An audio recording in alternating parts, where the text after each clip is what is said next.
Ang tubig ko kasi hindi siya mineral eh. Okay, it's okay. Ano siya? Holy water. Holy water. Only holy water. So yan. Yes, sir!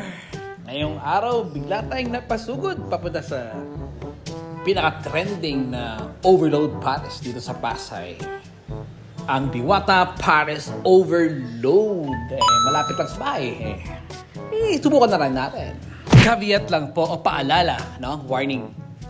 Mahirap ang parking dito sa area ito, banda sa GSIS. Unlike dun sa may malapit sa bridge sa Senate Building. Dito, may nanguhuli. Although, meron naman nanguhuli dun, no? Mind you, 2,000 ang penalty pag illegal parking. Pag towing, 3,500 daw. Yun, naghanap ako ng parking dun sa malapit sa Sofitel, yung may circle dun. 60 pesos lang naman ang parking fee.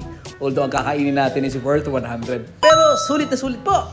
At subukan nyo. Nasa harap natin ngayon ang pwesto ni Diwata. Yan bagong pwesto ni Diwata Pares Overload. Hi po, Diwata. Good morning. Hello, shout out. Welcome to my channel. Charin lang. Kasi Diwata, ang ating idol. Nakarating na talaga ako dito. Ayan, finally nakakatikim na si Kuya. And shout out Captain Jack. Ayan, ngayon, ang menu natin ngayon na pagpipilian mo tatlo lang. Lechon Paris, Pares Overload yon. Tapos Pares Buto-Buto or Pares Bulalo. At saka Diwata Fried Chicken.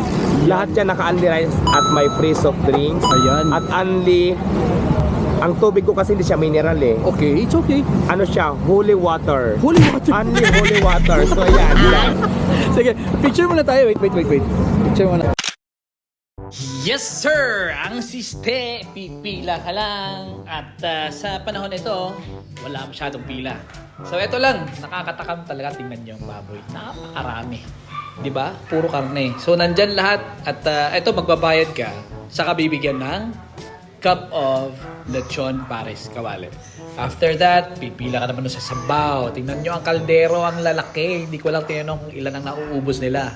Pero it looks very nice. And lastly, ang kanin. So, only rice yan. Kung gusto mong bumalik o balik-balikan kanin, walang problema. Siya nga pala, ang soft drinks, well, hindi ko na kinuha kasi may dala akong tubig. So, eto na. Nakapwesto ako dito sa araw konti para at least kitang-kita yung ating noo. Nandito na rin nakalagay ang kutsara. Well, unlimited na rin itong fried garlic, hot chili sauce, and spring onion. Bahala na kayo. So, mabilisang kain lang yan. It took me like, I don't know, 10 or 8 or 7 minutes. Ubos na kaagad. Hindi na ako nagdagdag ng rice. Tinikman ko lang, men. Well, babalik-balikan din natin to balang araw. I mean, I'm very happy for Diwata Pares Overload, especially now. They found the place already. I mean, bulletproof na siya for clearing operations dyan sa Pasay.